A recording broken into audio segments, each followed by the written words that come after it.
only 2 or 3 questions he has. Only take Sure, 2 sure, 3 minutes. sure. I'll be happy. I will like to I'll invite happy Anush to Patel, and sir, I am to waiting reply in a the moment. question. Yes.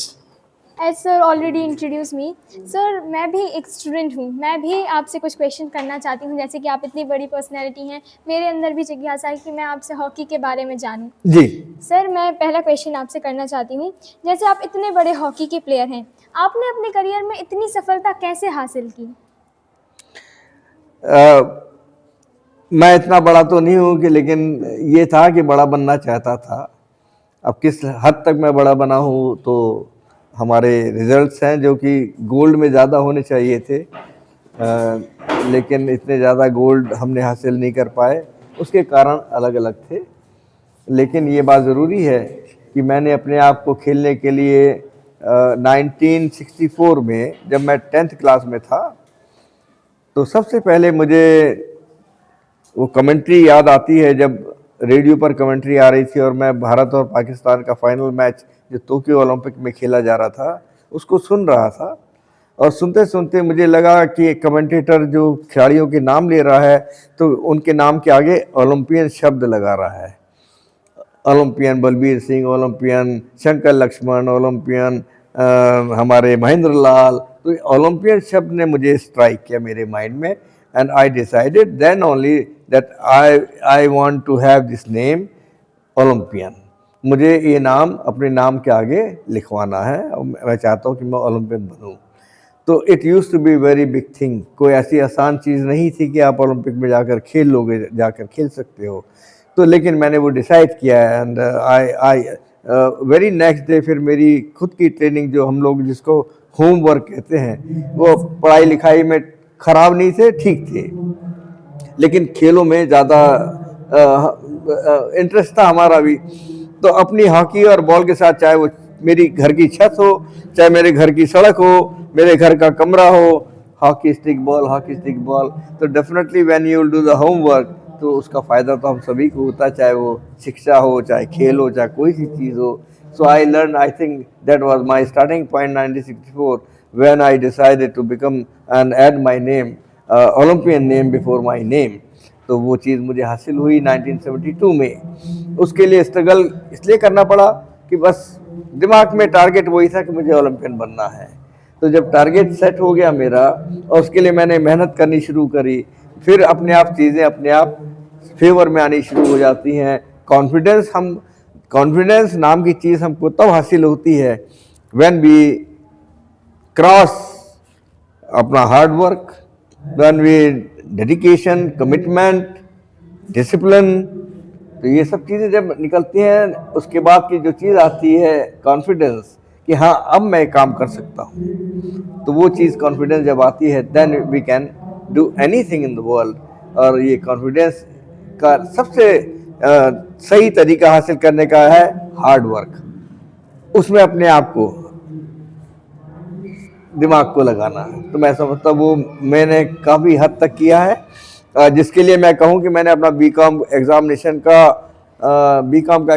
भी छोड़ दिया था। सो किस ज़माने में जब hockey या खेलों में कोई करियर नहीं था, देयर वाज़न्ट एनी करियर कि आपका करियर पढ़ाई लिखा, अगर मैं बीकॉम कर लेता तो मुझे कहीं भी कोई नौकरी मिल सकती थी आसानी से। But that was the turning point in my life when I decided to play for Mohun Bagan club as a professional player, and I didn't appear in my final year examination, BCom examination, because in Mohan Bagan Club one of my ideal player, जिनको मैंने अपने दिमाग में रखा था, सुना था इनके बारे में, जिनके बारे में मैंने अखबारों में पढ़ा था कि that player is one of the best player in the country, Mr. Inamur Rahman, जो 68, 98, 68 के गोल्ड मेडल ब्रॉन्ज मेडलिस्ट थे। तो मैंने उनको फॉलो किया, एंड जब मुझे पता लगा कि मोहन बगान क्लब में वो खेल रहे हैं, so my main attraction is to play along with mister Inamur Rahman, to see him, उनको खेलते हुए देखना। तो मेरा एक मेन अट्रैक्शन था, जिसकी वजह से मैंने फाइनल ईयर का एग्जाम से छोड़ दिया था। लेकिन मैं ये नहीं कहता कि ऐसा लोग करें, लेकिन it was my turning point कि उसके बाद मुझे फिर इंडिया में चांस मिल गया खेलने के लिए, कि उनके साथ खेल के मेरी हॉकी और ज़्यादा अच्छी हो गई। Yes sir. सर जैसे कि हॉकी आपको स्कूल टाइम से ही बहुत पसंद था, तो आपके हिसाब से आपका हॉकी में सबसे ज़्यादा मेमोरेबल मोमेंट क्या है?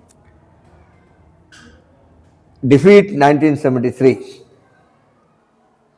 when India lost to Holland after taking lead by 2 goals, और उसके बाद हम उस मैच को ड्रॉ करते हैं। ड्रॉ करने के बाद एक्स्ट्रा टाइम में I missed A golden chance जिसमें हम गोल कर सकते थे, वो गोल नहीं होता है। Then the match goes into sudden death. Sudden death means 7.5 minute का खेल होगा, उसमें जो भी टीम गोल कर देगी वो टीम विनर है हो जाती।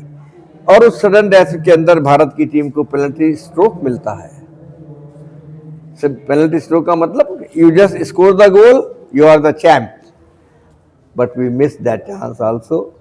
तो आप सोच सकते हैं कि 2 गोल की लीड, मेरा एक्स्ट्रा टाइम में मेरा एक गोल है मिस होना, और सडन डेथ के अंदर एक गोल हमारी टीम के द्वारा पेनल्टी स्ट्रोक का मिस होना, फिर मैच वो टाई ब्रेकर में जाता है and we lose that match. तो मेरे लिए वो सबसे मेमोरेबल मैच वो था जिसको मैं याद रखता हूँ कि हम जीत को तो याद इसलिए नहीं रखना कि हमारी टीम को तो जीतना चाहिए ही था, बट वी लॉस्ट। सर जैसे कि हॉकी में सबसे इम्पोर्टेंट लेसन जो आपने सीखा? अपने आप को फिजिकली, मेंटली और हर टीम के साथ किस स्ट्रेटजी से खेलना है। तुम्हारा काउंटर पार्ट जिससे तुम्हारा खेलते में वास्ता पड़ेगा वो कितना स्ट्रॉन्ग है, उसकी वीकनेस क्या चीज़ है, उसको समझना। तो वो चीज़ मैं मैच से पहले करता था, और उनके मैच जाकर देख लेना, खिलाड़ी के उसके खेल का तरीका देख लेना, और अपने आप को कैसे मैंने उसको बीट करना है, उसके बीट करने के बाद मैंने कौन से पासेस देने हैं, ये चीज़ें मैं अपने दिमाग के अंदर पहले से बिठा के रखता था, जिसकी वजह से मुझे काफ़ी हेल्प मिलती चली गई। और मेरा पासिंग सिस्टम भी अच्छा था, हुआ करता था, और थोड़ा बॉल कंट्रोल मेरा अच्छा था, जिसकी वजह से मैं आगे बढ़ने की मैंने जितनी भी कोशिश की उसमें सफलता मिली, और कई जगहों पे भारत ने जीत भी हासिल करी। Now sir, Sahil sir will continue this interview. Thank you very Thank much. you, sir. Thank you. Yes.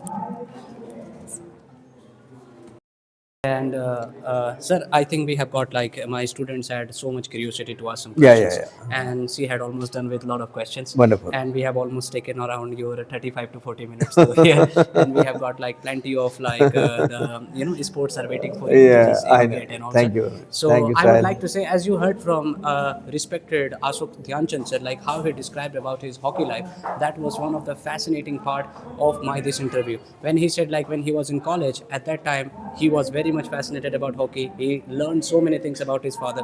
He described about respected Dhyanchand sir, like how did he exactly like inspire people not only in India, he inspired people around the world. And after that in Ireland, one person was wearing a tie for almost 70 years. That was not an easy task. Even though we have got so many sports now, whether we talk about cricket, anything, but hockey will always be the national like the game of our nation. For that, thank you very much for watching us. I'm very, very happy to be here with you. At last, I would say thank you very much, sir, for joining Thank me. you. And it was pleasure. Thank I would you. say, Thank you, Mr. Jai Sahil. Hind, Jai Bharat for watching this. Thank you very much.